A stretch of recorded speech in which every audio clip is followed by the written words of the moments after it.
السلام علیکم ورحمۃ اللہ وبرکاتہ۔ الحمد للہ رب العالمین والعاقبۃ للمتقین والصلاة والسلام علی سید الانبیاء والمرسلین اما بعد۔ اعوذ باللہ من الشیطان الرجیم، بسم اللہ الرحمن الرحیم۔ عن امیر المؤمنین ابی حفص عمر بن الخطاب رضی اللہ تعالی عنہ قال سمعت رسول اللہ صلی اللہ تعالی علیہ وسلم یقول انما الاعمال بالنیات وانما لكل امرئ ما نوى فمن كانت هجرته الى الله ورسوله فهجرته الى الله ورسوله ومن كانت هجرته لدنيا يصيبها او امرأة ينكحها فهجرته الى ما هاجر اليه متفق علیہ۔ صدق رسولہ النبی الامیر الکریم۔ محترم ساتھیوں، عزیزان ملت اسلامیہ، رسول پاک صلی اللہ علیہ وسلم کے پیارے دیوانوں، الاربعون النووی سیریز کا ہم نے آغاز کیا۔ پچھلی دو ویڈیوز میں ہم نے دراصل حدیث کی حجیت اور اس کی ضرورت کے بارے میں جانا تھا، پھر امام نووی نے یہ حدیث کی کتاب کیوں لکھی اور کہاں سے اس کا بیک گراؤنڈ ہے، وہ تمام باتیں آپ کے سامنے رکھی تھی۔ مختصر ان کی سوانح حیات بھی ہم نے سنی۔ آج انشاءاللہ آج سے آنورڈز ہمارے سامنے الاربعون النووی کی تقریباً یہ جو 40 احادیث ہیں یہ ہمارے سامنے ہوں گی۔ سب سے پہلی حدیث جو میں نے آپ کے سامنے پیش کی ہے، دراصل یہ بخاری کی بھی سب سے پہلی حدیث ہے، اور اس سے اس حدیث کی اہمیت کا اندازہ ہوتا ہے۔ پہلے میں آپ کے سامنے اس کا ترجمہ پڑھتا ہوں اور پھر اس کے بعد میں اس کی ہم تشریح کرتے ہیں۔ حضرت امیر المؤمنین عمر فاروق رضی اللہ تعالی عنہ کی روایت ہے۔ آپ فرماتے ہیں کہ میں نے رسول پاک صلی اللہ علیہ وسلم کو یہ فرماتے ہوئے سنا، انما الاعمال بالنیات، کہ تمام اعمال کا دار و مدار ان کی نیتوں پر ہی ہے، اور ہر شخص کے لیے وہی ہے جس چیز کی اس نے نیت کی ہے۔ فمن کانت ہجرتہ الی اللہ ورسولہ، تو اگر کوئی شخص اللہ اس کے رسول کی طرف ہجرت کر کے گیا تو دراصل اس کی ہجرت اللہ اس کے رسول کی طرف ہی مانی جائے گی، اور اگر کسی نے ہجرت کی لیکن دنیا کمانے کے لیے یا کسی عورت سے شادی کرنے کے لیے تو پھر اس کی ہجرت ویسی ہی مانی جائے گی۔ یعنی کہ ہجرت جو کہ جہاد کے بعد سب سے بڑی نیکی ہے، اس نیکی پر بھی اجر دراصل نیت پر ڈیپینڈ کرتا ہے۔ میرے عزیز ساتھیوں، یہ ہے حدیث اور یہ بڑی اہم حدیث ہے۔ اس کی اہمیت کا اندازہ آپ اس بات سے لگا لیں کہ امام بخاری کے حوالے سے ملتا ہے کہ انہیں تقریباً 5 لاکھ یا 6 لاکھ حدیثیں یاد تھی، اور ان کے باوجود بھی انہوں نے سب سے پہلے جس روایت کو پیش کیا ہے وہ یہ حدیث ہے۔ اس سے ہمیں پتہ چل جاتا ہے کہ اگر کسی کو اتنی حدیثیں یاد ہو اور ان میں سے چن کر انہوں نے کسی ایک حدیث کو اسپیشلی اپنی حدیث کی کتاب میں پہلے نمبر پہ ذکر کیا ہے، اٹ مینس کہ وہ بڑی اہم ہے، اور یقیناً صرف اسی کتاب میں نہیں بلکہ کتاب الایمان کے چیپٹر میں بہت ساری حدیث کی کتابوں میں یہی حدیث سب سے پہلے آتی ہے۔ آ جائیں اس حدیث کے بارے میں مزید کچھ بات کریں۔ سب سے پہلے آغاز کرتے ہیں، اس حدیث کے راوی ہیں سیدنا عمر بن خطاب، خلیفہ دوم رسول پاک صلی اللہ علیہ وسلم کے جلیل القدر صحابی، اور آپ وہ ہیں کہ جن کی وجہ سے، جن کے قبول اسلام کی وجہ سے دراصل اسلام کو قوت ملی۔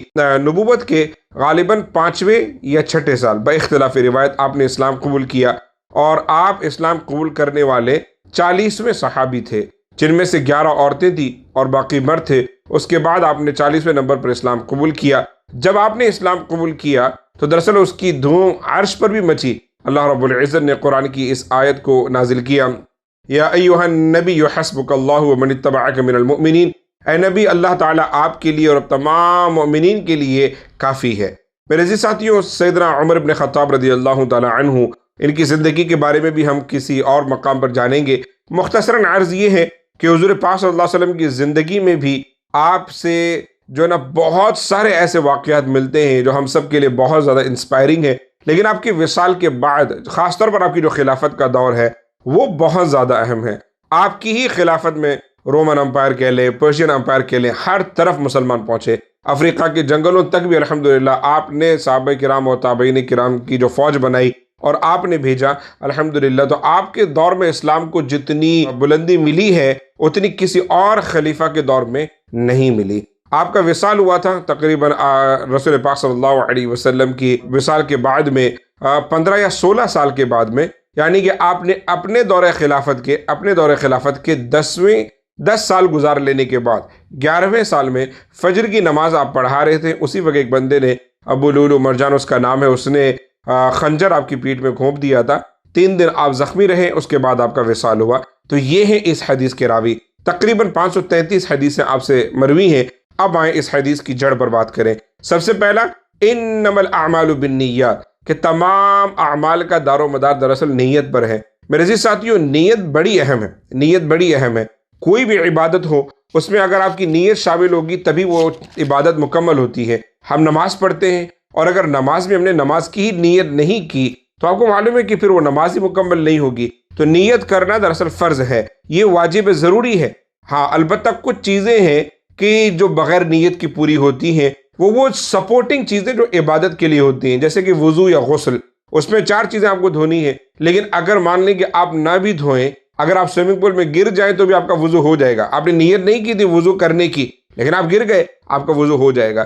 اسی طریقے سے آپ اگر سمندر میں نہا رہے ہیں تو آپ نے غسل کی نیت نہیں کی تھی، لیکن آپ نے کلی کر لی اور ناک میں تو آٹومیٹکلی پانی چڑھ گیا ہے، تب ایسی صورت میں آپ کا غسل ہو جائے گا۔ تو یہ جو سپورٹنگ عبادات ہیں، جو عبادت کے لیے سپورٹنگ چیزیں ہیں، یہ بغیر نیت کے ہو جاتی، لیکن باقی جو چیزیں ہیں عبادات، وہ بغیر نیت کے مکمل نہیں ہوتی۔ انسان روزے کی نیت ہی نہیں کرے، دن بھر نہ کھائے، تو ہی از آن ڈائٹ، وہ ڈائٹ پر ضرور ہے لیکن اس کا روزہ مکمل نہیں ہوتا ہے۔ تو میرے عزیز ساتھیوں، نیت بڑی اہم ہے، ہر عبادت میں بڑی اہم ہے۔ اور میں سمجھتا ہوں کہ آج موجودہ دور میں سب سے زیادہ بڑا مسئلہ ہی نیت کا ہے۔ ہمارے رشتوں میں نیت ہماری خراب ہے۔ انسان جب نکاح کرتا ہے نا، اس وقت اس کی نیت وہ ستھری نہیں ہوتی۔ کہاں وہ یہ نیت کرے کہ یہ سنت رسول ہے، کہاں وہ یہ نیت کرے کہ اس کے ذریعے شوہر اور بیوی کے درمیان سکینت و مودت ہوگی، لیکن اس کے بجائے اس کی نیت ہوتی ہے کہ وہ جسمانی تسکین حاصل کرے گا۔ تو وہ جو دیکھیں نیت کا آغاز، جو ایک مقدس رشتے کا آغاز ہی صحیح نیت سے نہیں ہوا ہے۔ اسی طریقے سے رشتہ داروں کے جب حقوق کی بات آتی ہے تو ہماری نیت ان رشتوں کو نبھانے میں بھی صحیح نہیں ہوتی۔ ہماری نیت ہوتی ہے کہ ان میں سے جو صحیح پیسے والے، مالدار یا رتبے والے ہیں، ان سے ہم رکھیں گے، اور جو غریب ہیں ان سے ہم کبھی بس علیگ سلیگ کر لیں گے۔ تو یہ جو اتنی امبیلنس لائف ہے نا، اس کی وجہ کہ ہماری نیتوں میں کھوٹ ہے۔ نیت صحیح ہونی چاہیے۔ نیت کی ایک اور خاص بات ہے، ایک ہی عبادت میں کئی نیتیں کر لیں تو آپ کو ثواب ملے گا۔ نماز پڑھنے کی آپ نے نیت کی، نماز کا ثواب، لیکن آپ مسجد میں آ رہے ہیں، اب آپ نے نیت کی مسجد میں جاؤں گا، تو مسجد میں جانے کا ثواب۔ مسجد میں آپ پہنچنے کے بعد میں آپ نے کہا کہ انشاءاللہ میں تحیۃ المسجد میں بھی پڑھوں گا، اب آپ کو پڑھنے کا موقع ملا نہ ملا پر اس کا ثواب۔ آپ نے نماز کے دوران یا نماز سے پہلے آپ نے نیت کر لی کہ میں انشاءاللہ امام صاحب سے ملوں گا، تو ایک عالم دین کی زیارت کرنے، اس کا ثواب۔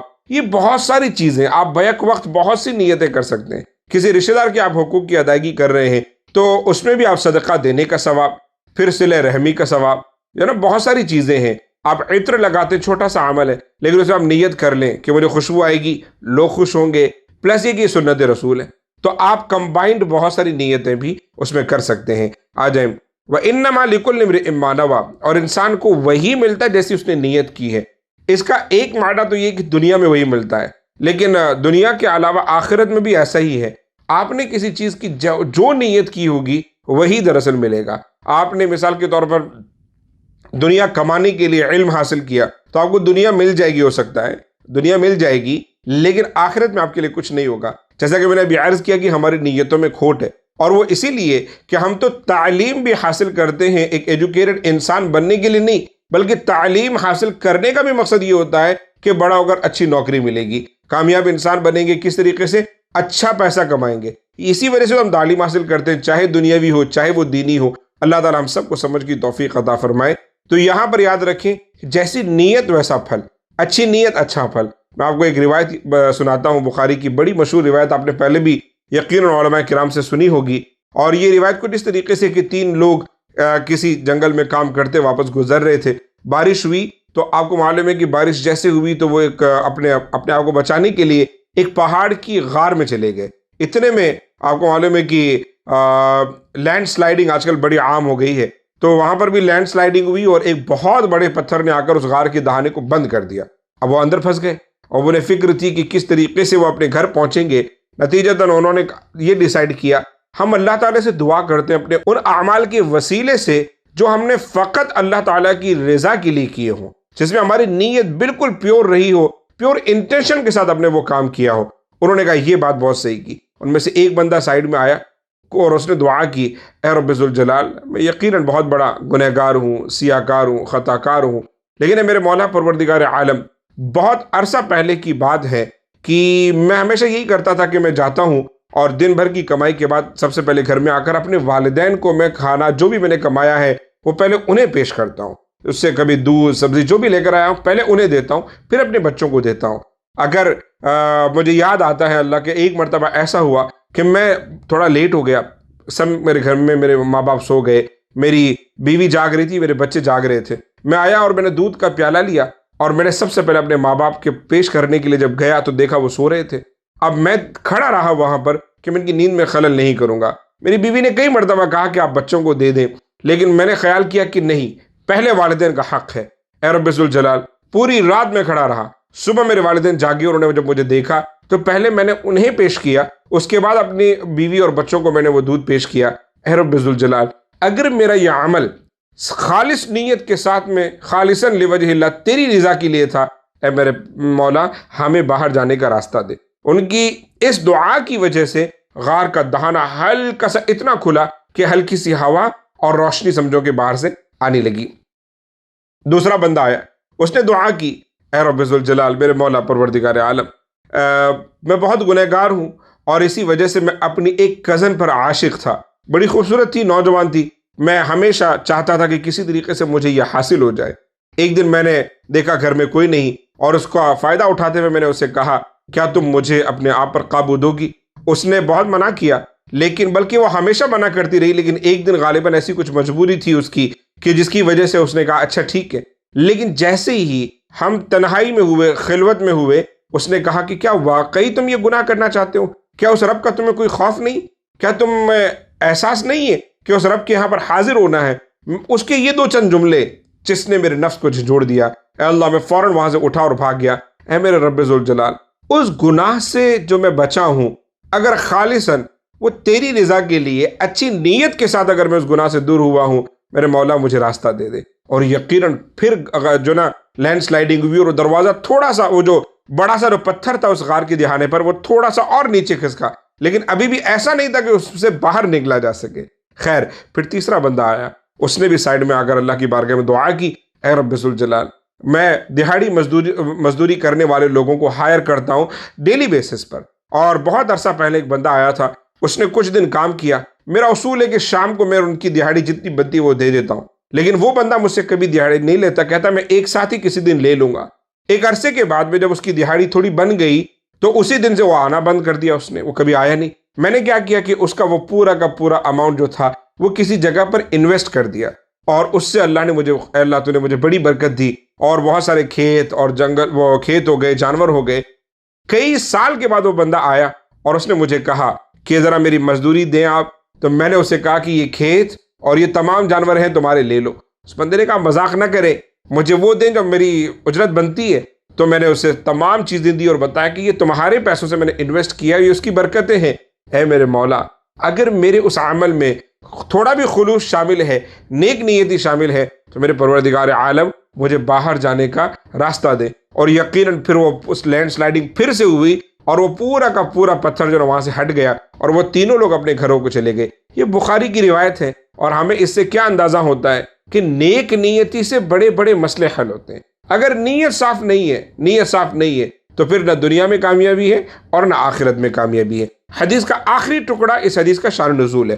اس حدیث میں کیا فرمایا جا رہا ہے کہ اگر آپ ہجرت بھی کریں، اللہ اس کے رسول کی نیت سے آپ ہجرت کریں گے تو آپ کو وہی اجر ملے گا۔ یقیناً صحابہ کرام نے ہجرت کی، آپ کو معلوم ہے مکے سے مدینے کی طرف گئے، کتنی تکالیف اور دشواریوں کا سامنا انہوں نے کیا ہے، لیکن وہیں پر کچھ مثالیں ایسی بھی ہیں کہ جن کی ہجرت کا مقصد یہ نہیں تھا، اور ہوا یوں کہ، اور وہی اس حدیث کا شان نزول ہے، ایک محترم ہے جنہوں نے ہجرت کچھ اس وجہ سے کی کہ انہوں نے ایک عورت سے، ان کی خواہش تھی کہ ایک خاتون سے وہ شادی کرے، لیکن وہ اسلام لا چکی تھی اور وہ چلی گئی مدینہ رسول پاک صلی اللہ علیہ وسلم کے پاس۔ تو ان سے جو شادی کرنا چاہتے تھے وہ ان کے پیچھے آئے، اور اسی وجہ سے کہ میں وہاں جا کر رہ بھی لوں گا اور شادی بھی کر لوں گا، رسول پاک نے اس بات کی وضاحت کر لی کہ اگر آپ ہجرت جیسا عمل دیکھیں مکہ سے مدینہ کا ڈسٹینس سیم ہے، حالات سیم ہے، کنڈیشن سیم ہے، سب لوگ وہاں سے نکلے، بہت سارے لوگوں کو ہجرت کا ثواب ملا، لیکن ان کے بارے میں حضور کیا فرما رہے ہیں کہ اگر آپ دنیا کمانے کے لیے آئے ہیں یا پھر آپ اگر کسی خاتون سے شادی کرنے کے لیے آئے تو آپ کو وہ فائدہ تو ملے گا پر آخرت میں اس کا کوئی اجر نہیں ہوگا۔ انہوں نے اگر شادی کی، یقیناً انہوں نے بھی ایک پورا ایفرٹ ڈالا۔ یہاں سے ہمیں پتہ چلتا ہے کہ ہم اپنی نیتوں کو ستھرا رکھیں، کوئی بھی عبادت کریں تو اس میں اچھی نیتوں کے ساتھ میں کریں۔ میرے بھائیوں، میرے عزیز ساتھیوں، آپ کو معلوم ہے کہ ہم ایک ایفرٹ ڈالتے ہیں، محنت کرتے ہیں، عبادتوں میں محنت لگتی ہے، اور اس کے باوجود اگر ہماری تھوڑی سی نیت میں کھوٹ ہو جائے تو وہ عبادتیں ہمارے منہ پہ مار دی جاتی ہیں۔ میرے عزیز ساتھیوں، نیت میں کھوٹ ہونے کے غالباً 2 یا 3 درجے ہیں۔ ایک تو یہ کہ پوری کی پوری عبادت ہی اس نیت کے ساتھ ہو کہ لوگوں کے ساتھ دکھاوا کیا جائے۔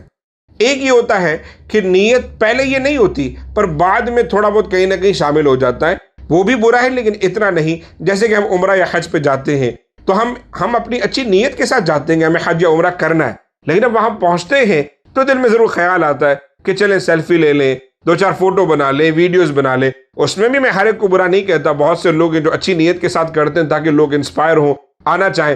بہت سے لوگ اس لیے کرتے ہیں تاکہ لوگوں کو پتہ چلے کہ بھائی ہم یہاں آئے ہوئے ہیں۔ تو دیکھیں نیت پہلے سے ہی تھی، وہاں جانے کے بعد وہ درست نہیں رہی، تو وہاں پر بھی میں دعا گوں اللہ تعالیٰ معاف فرمائے۔ لیکن اگر پہلے ہی نیت یہ ہو کہ جاؤں اسی نیت سے کہ لوگ مجھے حاجی کہیں، لوگ مجھے یہ کہیں، تو پھر یہ پوری کی پوری عبادت منہ پہ مار دی جاتی ہے۔ اور میں امید کرتا ہوں کہ اللہ تعالیٰ ہم سب کی نیتوں کی اصلاح فرمائے انشاءاللہ۔ یہ حدیث بڑی اہم ہے۔ امام شافعی فرماتے ہیں اس اکلوتی حدیث سے میں فقہ کے 570 ابواب بنا سکتا۔ اللہ اکبر، 2 لائن کی حدیث ہے، صرف 2 لائن کی حدیث ہے، اہمیت دیکھیں آپ اس کی۔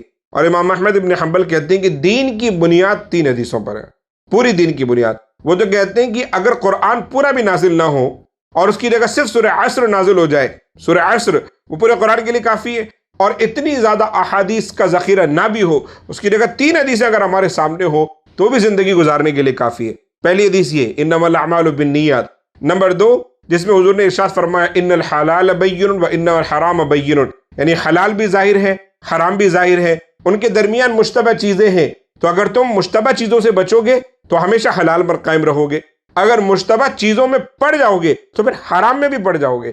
یہ دوسری روایت ہے۔ اور تیسری حدیث جس کے بارے میں آپ فرماتے ہیں کہ دین کی جو اصل بنیاد ہے وہ والی حدیث ہے جس میں حضور نے فرمایا ہے کہ بہت ہی پیاری حدیث ہے کہ دین میں کوئی بھی نیا کام کرنا، وشر الامور محدثاتها وکل محدثۃ بدعہ وکل بدعۃ ضلالہ، جو حدیث بدعت جسے کہتے ہیں، اور مجھے پہلا لفظ اس کا یاد نہیں آ رہا ہے، تو یہ حدیث آپ فرماتے ہیں یہ 3 حدیثیں جو ہیں یہ دراصل دین کی بنیاد ہے۔ اگر تمام یہ جو ہمارے پاس حدیث کا جتنا بھی ذخیرہ ہے تقریباً 38,000 یا 40,000 حدیثیں، ان کے بجائے اگر یہ 3 حدیثیں بھی سامنے رکھی جاتی تو دین مکمل ہوتا۔ اللہ تعالی ہم سب کی نیتوں کی اصلاح فرمائے۔